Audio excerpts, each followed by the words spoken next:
Hi, everyone. My name is Marie Van Doel, and I'm a plant ecologist by training and a senior scientist at the Helmholtz Center for Environmental Research, the so-called UFZ in Leipzig, Germany, where I'm leading a research team on biodiversity science policy interface. In the context of this session, I'm the head of the Eklipse management body, and also relevant to this session, I am one of the two scientific co-coordinators of the BioAgora project, aiming at setting up the EU Science Service for Biodiversity, and which will be presented by my colleague, Kaisa Koronen-Kurki, right after my presentation. Together with my colleagues, Juliette Young and Alan Watt, we are also the responsible team for the science policy activities of the Alternet network, which I'm going to give you a very short overview. And after this quick overview, I am very delighted to have been given the opportunity to present you Eklipse, which is one of the flagship science policy interface activity of Alternet, and to introduce you to its key contribution in transforming processes within and between science and policy. So what does it mean for Alternet today to contribute to fostering science policy interface on biodiversity and ecosystem services? Is mainly by embedding different aspects of science policy interface in all its activities. Citing the adopted definition on science policy interface by Alternet from Sibyl van den Hoof and Jung et al. From the Spiral project, it is very crucial for Alternet to contribute to develop knowledge jointly to enrich policy and decision-making processes and also research. But also Alternet is aiming at improving the quality of knowledge that is transferred and improving the knowledge flow, which will lead to learning and ultimately influencing decision and changing behavior. You will see this historical road several times this morning, I think. I'm calling it the visionary road leading to understand how to improve the science policy interface for biodiversity in Europe. As you can see, Alternet embarked on this road very early on, as we are this year celebrating our 20 years of continuous activities. And along this road, Alternet, through its member institutions, was involved in key initiatives, key EU projects that contributed in shaping what the science policy interface for biodiversity looks like today. And along this road, Alternet has established excellent working relations with the European Commission, especially with DG Environment and DG Research, but also other policymakers at different scales. Concretely, what is Alternet offering as a science policy interface activities is very broad. For example, since 2013, Alternet is organizing every 2 years a conference. Each conference is structured around a cutting-edge issue facing biodiversity and also science policy interface. And our conference are hosted in collaboration with the European Commission, and relevant European Commission members are invited to speak and actively participating at the conference, including the design of the conference. The conference involves a broad participation and contribution from scientists, researchers, policymakers, practitioners, but also decision makers of all types. In addition to the importance of the conference as a networking and also as a capacity building event, and the importance to have the EU and other decision makers actively participating in shaping those conferences, we also produce usable outputs for policy, such as recommendation or policy briefs. A key capacity building on science policy interface is our now very famous summer school. This year we will be at our 18th edition. Philippe Roche already presented a bit the summer school this morning, so I won't say more than this year's program themes is entitled Biodiversity and Society, Science, Policy and Transformative Change. And the registration for this year is already over, but I hope that if you have not yet participated to this summer school, you will have, of course, another opportunity next year. As other science policy interface activities within Alternet, we have developed on our website a window into Europe's science policy interface landscape through our science policy interface one-stop shop.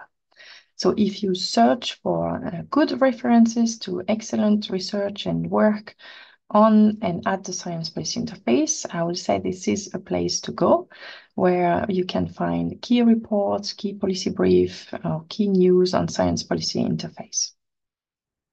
Another key activity at the interface is the organization of webinar. So we have by now organized, I think, 6 different webinars on the topic of science policy interface. For example, the excellent webinar, which was organized by the James Hutton Institute last year, which was about the uncomfortable science policy relationships and how much discomfort is productive for enabling change towards sustainability. All our webinars can be found on our YouTube channel and on our website. Last but not least, I would like to introduce you to the flagship activity of Alternet on science policy interface, which is the Eklipse mechanism. So what is Eklipse? So Eklipse is a knowledge brokering mechanism created in 2016, initially as a Horizon Horizon 2020, project to support governments, institutions, businesses, and NGOs to make better informed decisions when it comes to biodiversity. In a nutshell, Eklipse is a science policy interface able to answer policy-relevant questions from policymakers, but also from other societal actors on biodiversity-related issues, and we do this by synthesizing the best available knowledge using tailored knowledge synthesis methods. Eklipse is now functioning as a self-sustaining mechanism under the Alternet umbrella since 2020. And it is recognized by the European Commission as a key actor in developing the science service for biodiversity, and is therefore included as a key knowledge brokering mechanisms in the BioAgora project, which will be presented in the next presentation. As a spoiler alert, the main outputs of Eklipse are a set of ethical, credible, transparent, and jointly developed products, such as our now 18 evidence reports that have been addressing specific topics in response to societal and policy needs.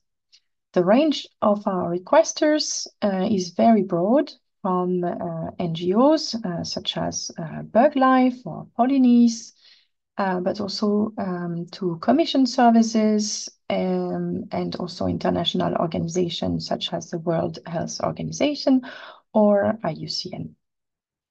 To evaluate our scientific impact, we are constantly recording the citation of all our evidence reports, and so far we have collected more than 1,300 citations of our first 6 evidence reports, because it takes, of course, time to record such a citation.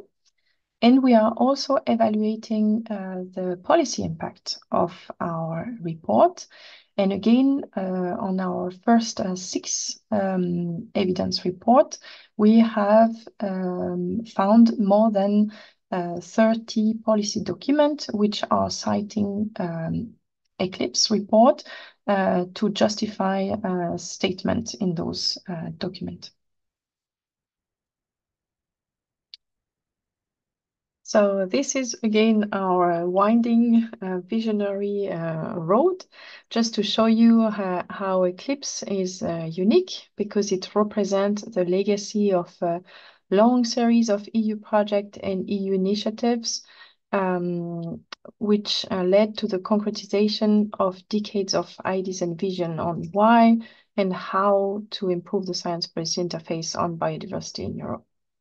The main message is that along this road, the European Commission, the scientific community, also the interfacers have set up key actors, key policies, and key processes to keep improving the way decisions impacting biodiversity are made. And Eklipse has led also to the emergence and or is influencing other projects such as the Biagora project.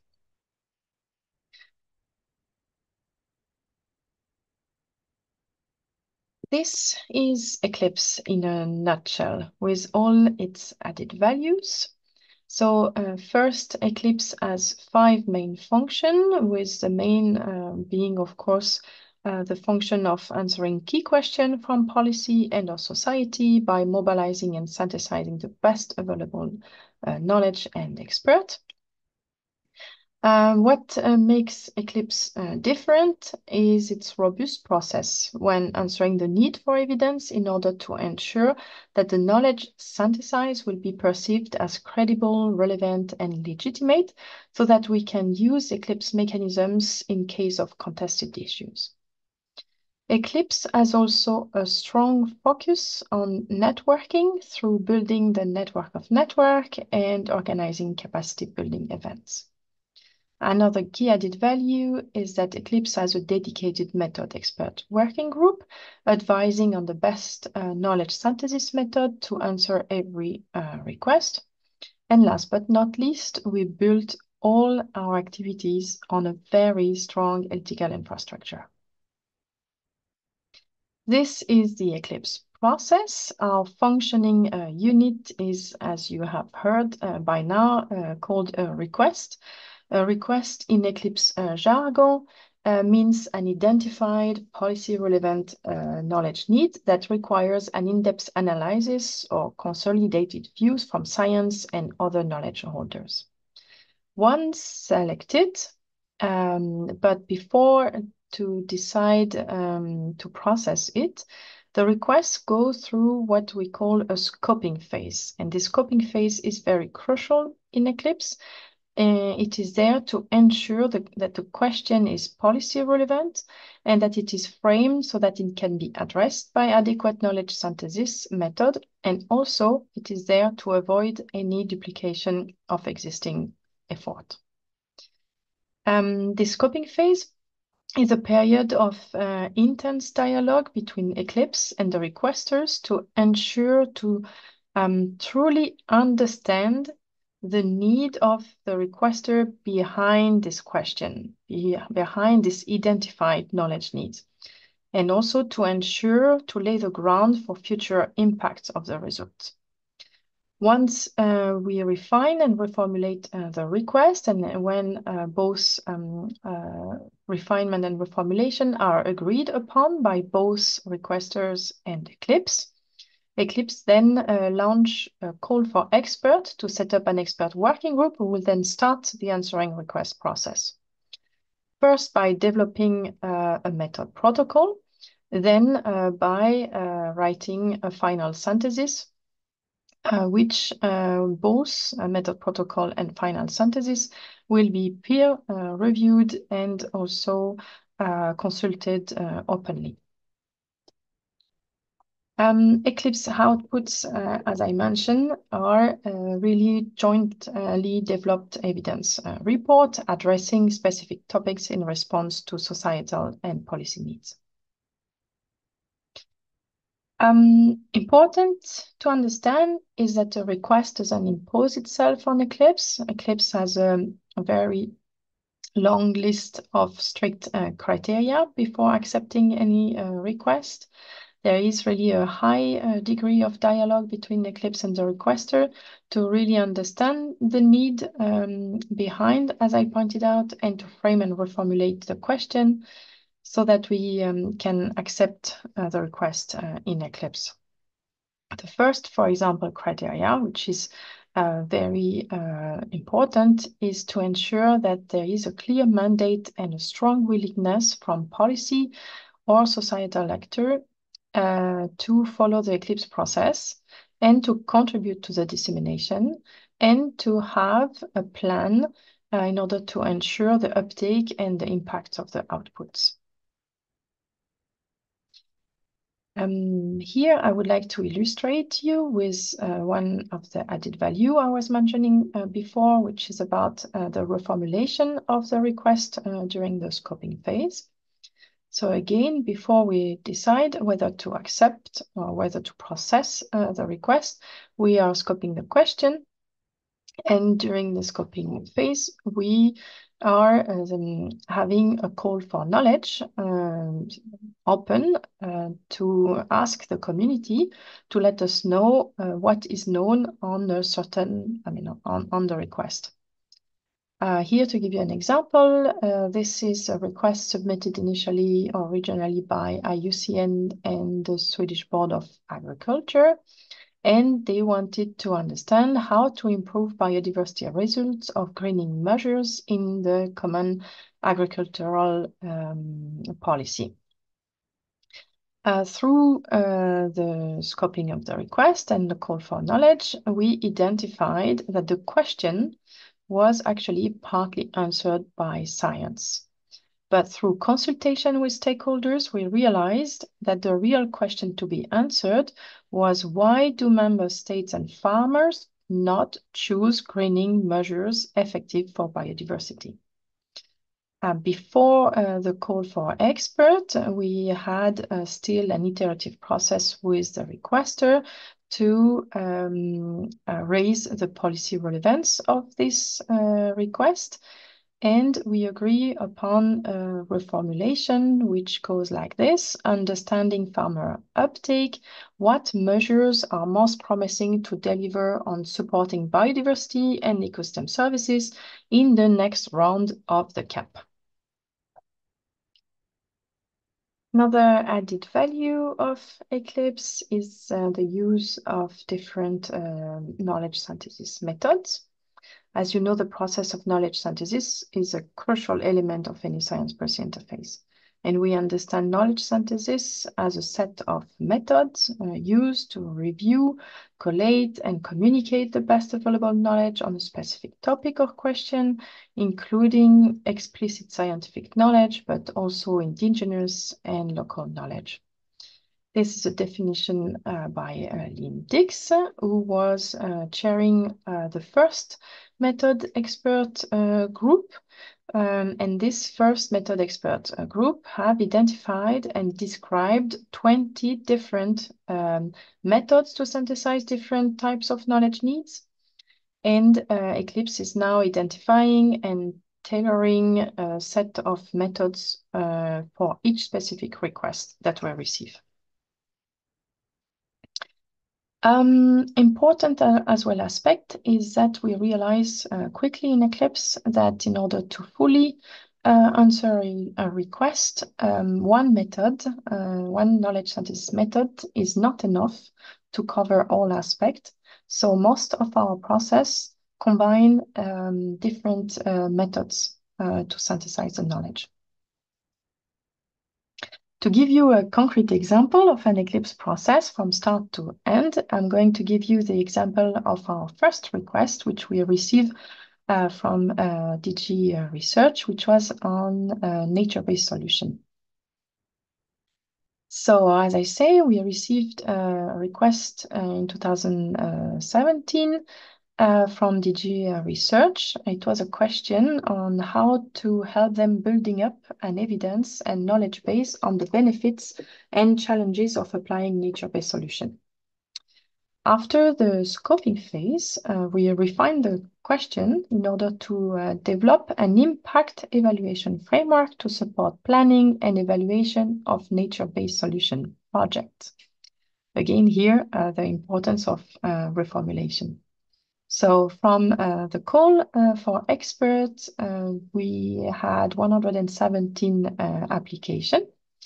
And then we selected the best 15 experts, which were selected by our knowledge coordination body. And then our method expert working group advised the expert working group to use two complementary knowledge synthesis methods to answer this particular request. Both method protocol and synthesis review were peer-reviewed by 30 individual reviewers. And the final report has led to different types of outputs, like scientific papers, European Commission brief, podcast, and so on. The whole process took 8 months. So the result is that Eklipse succeeded to provide DG Research and Innovation a framework for research on nature-based solution. And as research projects have now applied this Eklipse framework or now further developed it, it has become much easier to generate more comparable results and also draw conclusions across different projects in order to obtain what they initially wanted, meaning to support building and increasing evidence base. So this framework has been used by over 15 million worth of euros of Horizon project across Europe, but also in a couple of nature-based solution projects globally.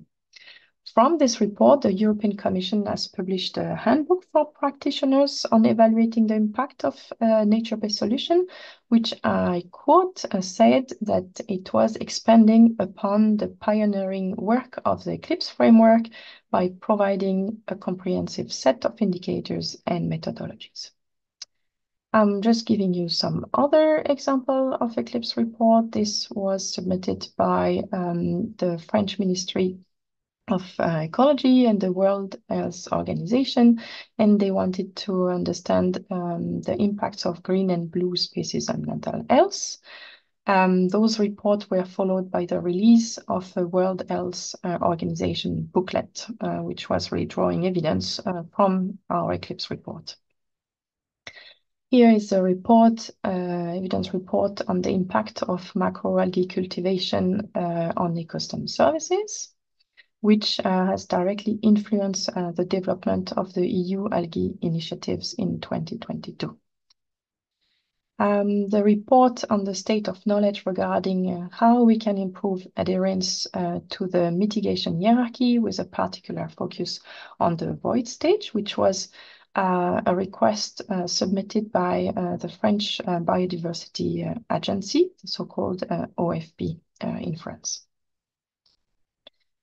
A key also flagship report is our report launched last year, at the end of last year, which is about an evidence report on biodiversity and pandemics, which was also covered by a webinar, by an Alternet webinar, which you can also find on the Alternet website.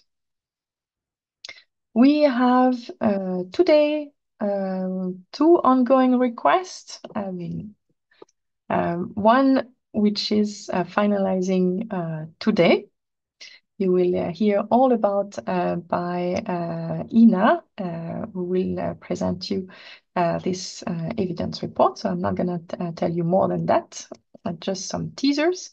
And then we have another request coming from DG Environment, who are interested to understand the cumulative impacts of offshore wind farm expansions, consequences and solutions for achieving good ecological status across European marine waters. We had a call for experts out. The deadline was last Friday, and now we are in the process of selecting expert. And I'm also happy to tell you that there will be a call for review of the method protocol out already in July. So if you want to contribute, this is still a good way to contribute in this process. Okay, my last slide, I just wanted to present you the whole Eklipse team. So this is all people who are working in kind behind Eklipse. So this is a very dedicated team. There are different governance bodies in Eklipse. All Eklipse bodies have a clear role in the Eklipse process. In brief, the role of the knowledge coordination body is to select the questions or the so-called requests to be processed by Eklipse, and they are also ensuring that the selected requests are answered through the coordination of joint evidence processes. The knowledge coordinating body is an interdisciplinary group, and they are selected for a mandate of 3 years. Another key body is the Method Expert Working Group, who provides and shares their knowledge about the different available methods for knowledge collation, appraisal, and synthesis to respond to each request. You also have the Eklipse management body, which I'm leading, and this body is handling the day-to-day work of Eklipse. We also have a strategic advisory body composed of people from the European Commission, but also from big NGOs, and they are advising Eklipse strategically. And last but not least, we have ad hoc topical expert working group. So those are the experts selected to answer every submitted request that we are accepting. And with this, I thank you very much. I'm inviting you to scroll through our website and to check for potential calls, and also, why not, listening to our podcast. And I thank you very much.